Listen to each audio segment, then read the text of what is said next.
wabarakatuh.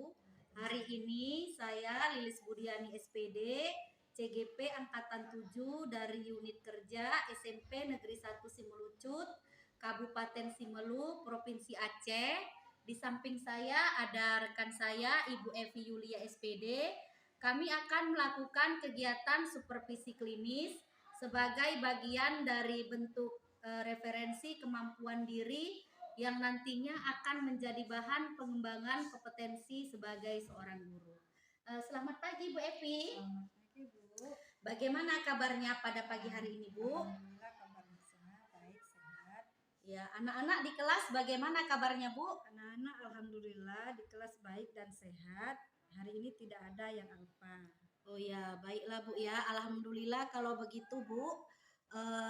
Nah, sebelum kita melakukan kegiatan praobservasi ini, saya ingin Ibu memperkenalkan diri terlebih dahulu pada kegiatan coaching kita kali ini. Saya Ibu Evi Yulia SPD, guru mata pelajaran matematika di kelas 7 SMP Negeri 1 Simelucut, Kabupaten Simelu. Iya, terima kasih Bu Evi atas sesi perkenalannya ya Bu. Nah, Bu Evi, bagaimana nih perasaan Ibu saat akan saya lakukan supervisi ya Bu? Pastinya saya sangat senang Bu, karena ada rekan yang membantu saya merefleksikan diri saya untuk mencari sesuatu hal-hal yang baru dan hal yang ingin saya perbaiki pada proses belajar mengajar bersama siswa. Iya, nah Bu Evi, hal-hal apa nih yang akan Ibu kembangkan dalam supervisi kita kali ini Bu?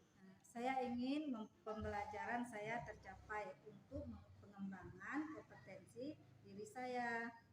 Iya, tentunya Bu ya, dalam pengembangan kompetensi diri Ibu ini pastinya akan ada tantangan yang akan Ibu hadapi. Apalagi nih Bu Evi adalah guru mata pelajaran matematika.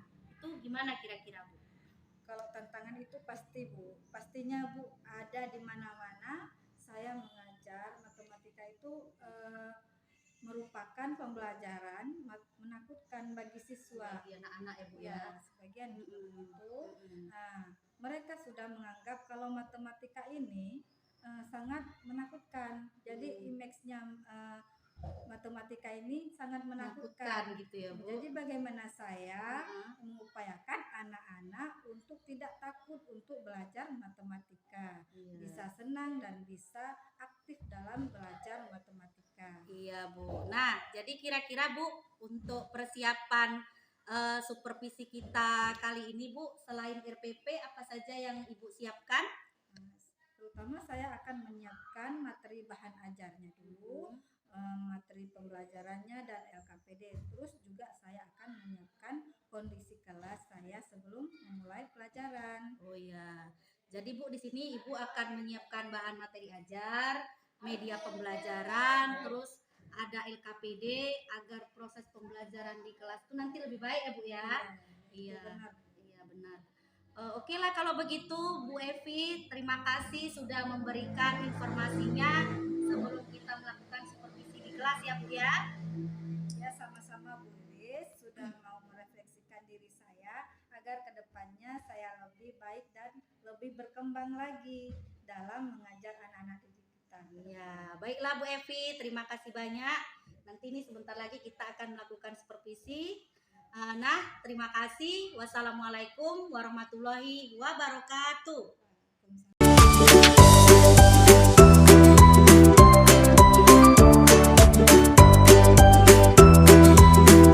Selamat pagi anak-anak. Semua sehat? Hari ini kita belajar bentuk gajah. Nah, sebelum kita mulai pembelajaran kita, terlebih dahulu kabelnya kita berdoa. Ayo kita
Kemudian menyelesaikan operasi penjumlahan dan pengurangan bentuk aljabar. Nah, yang terakhir menyelesaikan operasi penjumlahan dan pengurangan aljabar. Kita hari ini setelah kita belajar, nanti setelah belajar materi bentuk aljabar, nah anak-anak ibu nanti mampu bisa mengenal bentuk aljabar. Yang kedua, mengidentifikasi bentuk aljabar. Yang ketiga,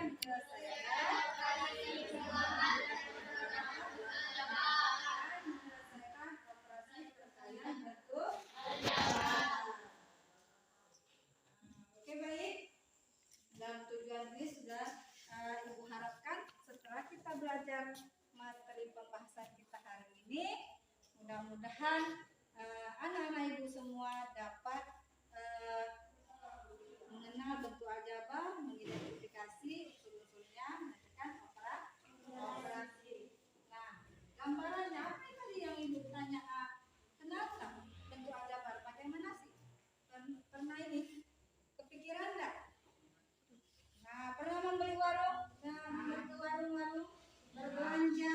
Ini yang ada kios ini. Berbelanja kan untuk mengisi kiosnya. Nah, itu kasih gambarannya ini. Tampilannya. Misalnya kan, ini umpamanya apel ya. Nah, apel. Kemudian, nah, ini ibu gambarkan. Nah, pokoknya ini apel ya. Apel sama dengan, ini ibu tulis apel tambah berapa buah apelnya? 3.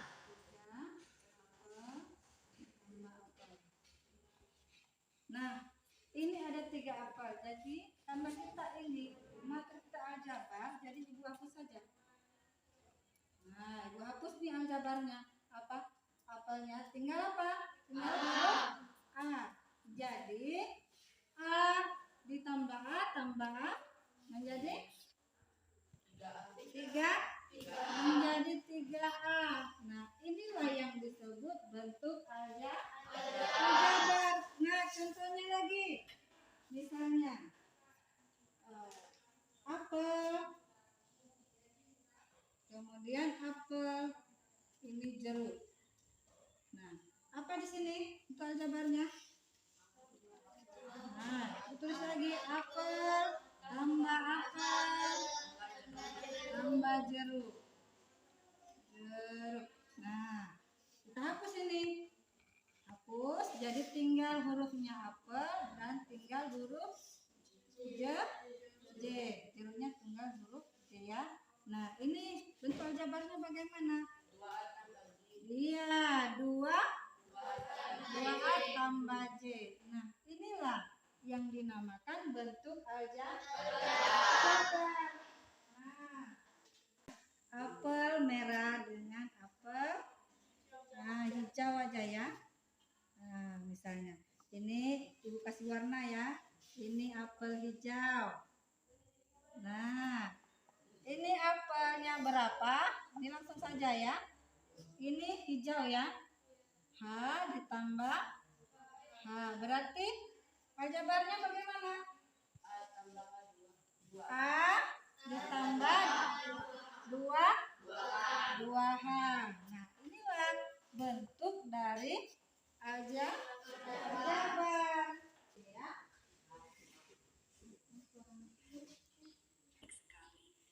Kemudian Pak Thohir membalas, "Iya Pak, ini pesanan dari sekolah saya. Saya beli 2 kardus dan 3 buku. Pak Erik beli apa saja?" "Pak Erik, saya hanya beli 5 buku Pak. Buku ini untuk anak saya yang kelas 7 SMP." Nah, oke ya, itu tadi video percakapan apa? Nah, ini kelompoknya sudah ibu bagikan kan? Ada kelompok monitoring, kelompok siswa, dan satu lagi kelompok visiting. Nah, itu LKPD-nya yang ibu bagikan dikerjakan ya.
diskusi kami.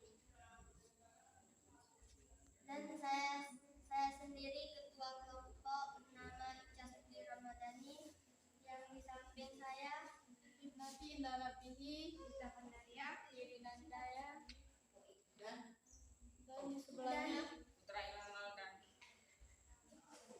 Baiklah, kami akan menjelaskan hasil diskusi kami. Unsur pada bentuk aljabar ada suatu bentuk aljabar yang dapat disusun sebagai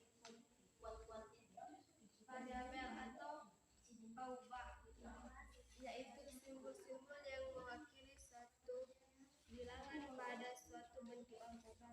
Simbol-simbol yang digunakan sebagai variabel biasanya berubah huruf abjad kecil.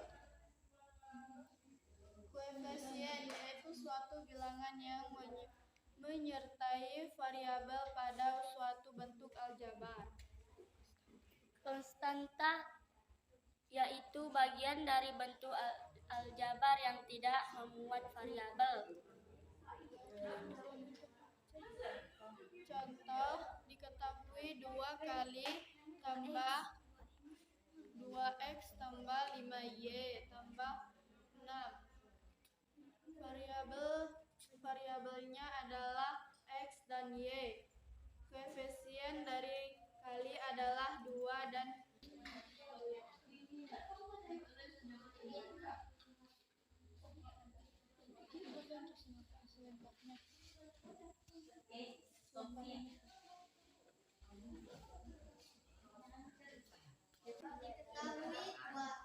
ditambah 5y ditambah 6. Bahkan teman-teman ada yang tahu variabel dan koefisien?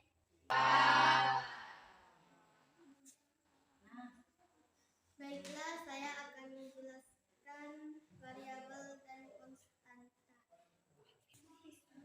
Koefisien. Variabelnya adalah x dan y. Sedangkan koefisien dari x adalah 2.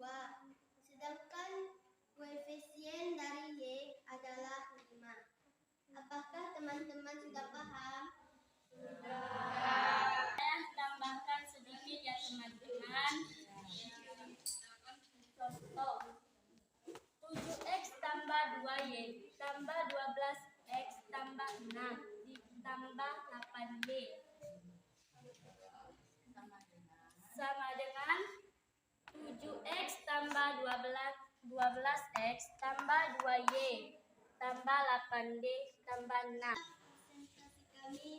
Kami tutup dengan doa wabillahi taufiq wal hidayah. Wassalamualaikum warahmatullahi wabarakatuh.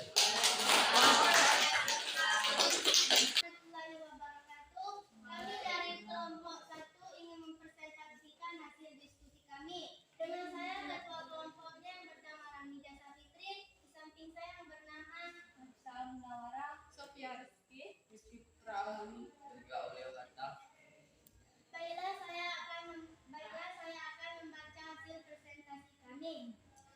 Pak Idris mempunyai kebun apel berbentuk persegi dan Pak Tauhir mempunyai kebun jeruk berbentuk persegi panjang. Ukuran panjang kebun jeruk Pak Tauhir 20 meter, lebih dari panjang sisa kebun apel Pak Idris. Jika diketahui keuntungan kebun Pak Idris dan Pak Tauhir adalah sama, maka berbentuk luas kedua apel Pak Idris. Alternatif penyelesaian untuk permasalahan persoalan tersebut bisa dengan permisahan panjang sisa kebun apel Pak Idris. Variabel, misal variabel x panjang lebar jeruk Pak Tauhir. Diketahui nilai ujian Farah sama dengan X. Nilai ujian Farah sama dengan X tambah 15. Ditanyakannya jumlah nilai ujian mereka. Jawaban: jumlah nilai ujian sama dengan nilai ujian Farah tambah nilai ujian Farah sama dengan X tambah 15 sama dengan X tambah 15. Hasilnya 2X tambah 15. Jadi jumlahnya nilai ujian pemerahan mereka adalah 2X tambah 15. Demikianlah hasil presentasi kami. Kami tutup dengan doa. Wabillahi taufiq wal hidayah. Wassalamualaikum warahmatullahi wabarakatuh. Waalaikumsalam warahmatullahi wabarakatuh. Assalamualaikum warahmatullahi wabarakatuh. Kami dari kelompok visual ingin mempresentasikan hasil kelompok kami. Dengan saya sendiri, ketua kelompok yang bernama Fridol Wahyudi, dan di sebelah kiri saya bernama Ahmad Tauhid, dan saya bernama Fitra Wahyudi. Mirati Silsifa Ainun, Dinda Mulia. Kami akan mempresentasikan hasil diskusi kami. Ingin menjual mangga hasil panen di kebunnya. Agar mudah terjual, mangga tersebut dikemas per keranjang dan per kotak. Banyak mangga pada setiap keranjang adalah sama. Begitu juga banyak mangga dalam setiap kotak adalah sama. Jika banyak mangga yang dimiliki oleh Pak Medi adalah satu keranjang, bagaimana cara menentukan jumlah mangga yang dimiliki oleh Pak Medi adalah bentuk aljabar. Gambar keranjang bentuk aljabar 1 atau K. Keterangan 1 keranjang mangga, 3 kotak mangga, dan 4 buah mangga. Jadi banyaknya buah mangga yang dimiliki oleh Pak Medi adalah bentuk aljabar adalah 60 buah mangga. Demikian yang dapat kami sampaikan. Kami tutup. Wassalamualaikum warahmatullahi wabarakatuh.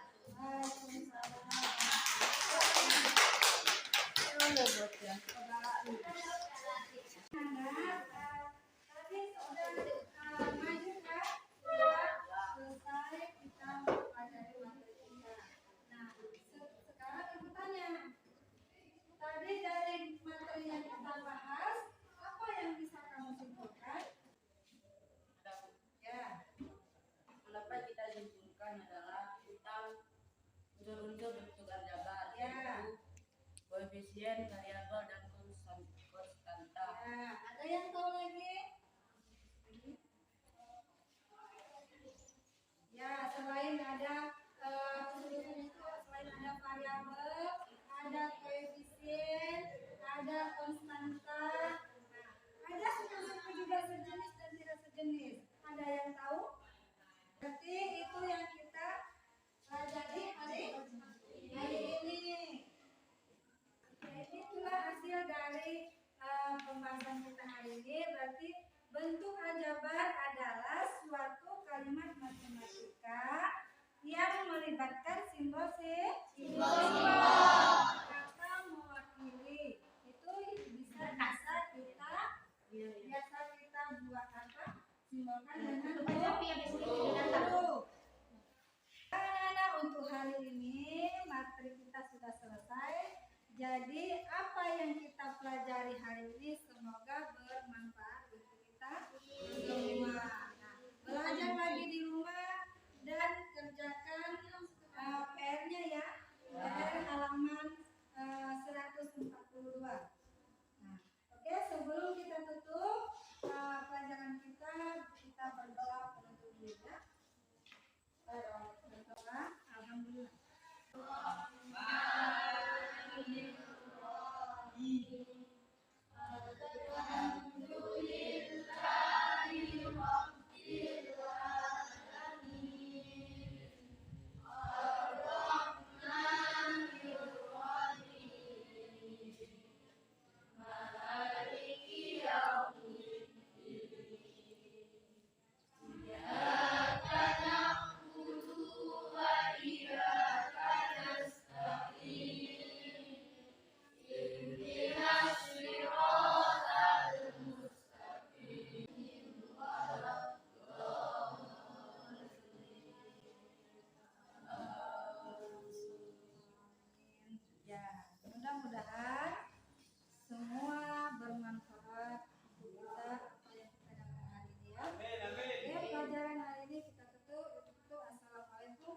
warahmatullahi wabarakatuh.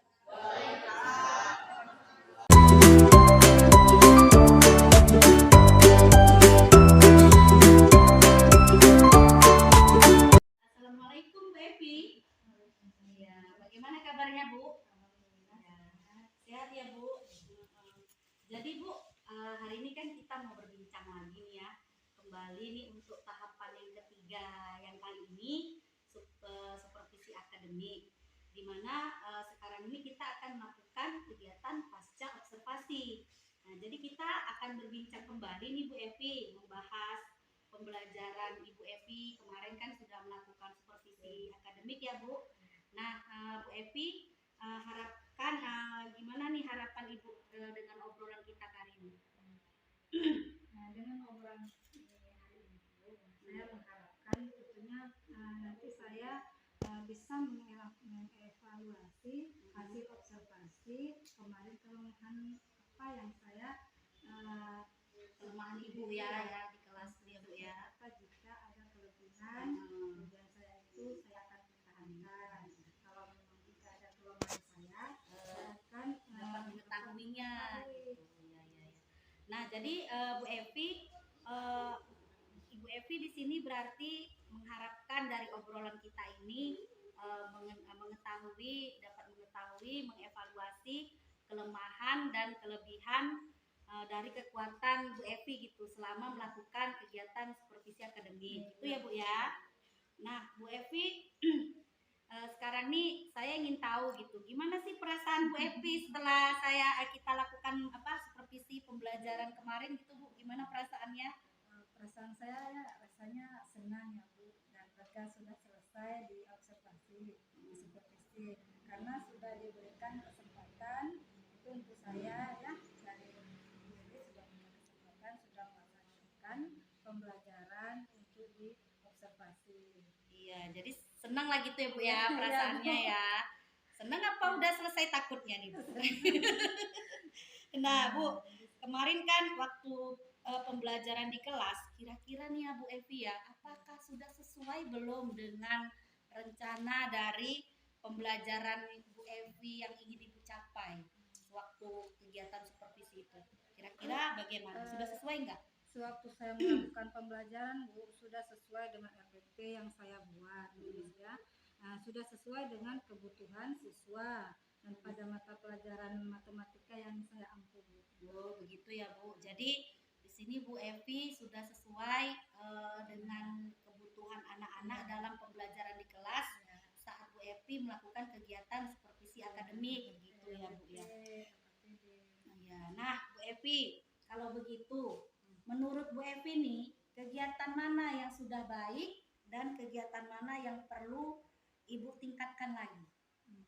Ini Bu, karena saya baru pertama kali melakukan pembelajaran berdiferensiasi ini, jadi saya rasa saya masih bingung ini, masih bingung dalam pembuatan perangkatnya ini. Mungkin ada pembagian kelompoknya yang memakai berdiferensian. Iya, ada kelompok-kelompok yang jadi karena berbeda-beda ya. saya belum terbiasa itu membuat RPP dengan mengajar dengan berbeda-beda ini.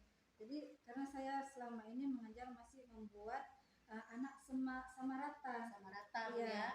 Baik dalam pembagian kelompoknya. Jadi pengembangan kelompok ini sangat masih belum terbiasa begitu ya. Masih belum sempurna. Oh begitu ya Bu ya. Jadi karena ya berdasarkan kebutuhan sebenarnya yang berdiferensiasi ini ada karena kelompok itu ada kelompok visual, auditoring dan kelompok kinestik. Jadi karena baru berdiferensiasi bagi saya, jadi belum terbiasa belum mengerti paham sekali gitu ya Bu ya. Jadi kendalanya itu karena belum terbiasa. Nah, jadi kan kemarin pertama kali nih Evi baru melakukan pembelajaran berdiferensiasi. Terus Bu Evi sebelumnya itu kan muridnya menyamaratakan semua dalam segi hal pembelajaran, juga pembagian kelompoknya nih ya kan Bu. Nah, jadi ini terkait kendala dan hambatan. Nah, terkait dengan kendala dan hambatan yang Bu Evi alami, bagaimana keterkaitan kendala ini? Apa kira-kira yang Bu Evi lakukan? Terkaitnya sih ada Bu, terkait dengan pembuatan RPP mungkin nanti saya akan mencoba belajar lagi. Oh, gitu Kan ya, dari belajar lagi kendalanya ya. dengan mencari contoh-contoh RPP yang berdiferensiasi nah, sebagai bahan referensi saya. Ya gitu Bu ya. Jadi Ibu membuat RPP sebagai bahan dari referensi Ibu ke depannya karena itu termasuk kendala Ibu dalam melakukan supervisi kemarin karena Ibu kan melakukan pembelajaran berdiferensiasi ya. Nah, jadi untuk mengatasi hambatan itu tadi Bu Evi, kan Bu Evi di sini kan akan lebih sering mencari contoh-contoh RPP yang berdiferensiasi ya. Seperti melihat video orang yang mengajar dengan metode tadi pembelajaran berdiferensiasi. Terus jadi kira-kira kapan hal ini akan Ibu lakukan supaya mengatasi kendala tadi itu? Kira-kira kapan akan Ibu laksanakan? Insya Allah secepatnya Bu ya. Mungkin saya akan ini karena ini penting untuk saya Bu kan pribadi saya dan juga anak-anak, jadi saya terus akan berusaha secepat mungkin melihat contoh-contohnya dari sumber mana saja. Gitu ya Bu ya. Nah jadi Bu Evi nanti akan sesegera mungkin melakukannya ya supaya pembelajaran Bu Evi selanjutnya pasti akan meningkat. Itu Bu kira-kira tadi yang Bu sampaikan ya. Nah di sini menurut Bu Evi nih bagaimana tanggapan terhadap pelaksanaan supervisi itu Bu? Kira-kira bagaimana tanggapan Ibu terhadap supervisi yang kita lakukan itu gimana kira-kira? Sepertinya sudah cukup Bu. Ya. Senang ya Bu ya? Ya, karena apa tadi Bu? Kira-kira kegiatan Ibu dengan supervisi itu? Saya senang, sangat-sangat senang perasaan saya Bu ya, karena kegiatan itu tujuannya akan baik untuk saya dan juga anak-anak Ibu. Ya. Nah, dalam pembuatan RPP maupun dalam segi proses pembelajaran itu saya dapat mengetahui kekuatan saya dalam pembelajaran di kelas gitu ya kan. Kelemahan saya dapat mengetahui. Karena pun tadi Bu bilang tadi cerita Ibu kelemahannya karena satu RPP berarti modelnya itu kan tadi secara 3 kelompok tuh tadi terbagi kinestik, auditori, visual. Jadi belum paham, sekarang berusaha untuk bagaimana caranya memahami gitu ya Bu ya. Oke, nah kira-kira Bu Evi terkait dengan kegiatan kita ini ya dari supervisi akademik kan kita tadi udah melaksanakan dari praobservasi, terus observasi di kelas sampai pasca observasi. Nah kira-kira apalagi yang ingin Ibu sampaikan, kira-kira ada lagi Bu dari kegiatan kita ini?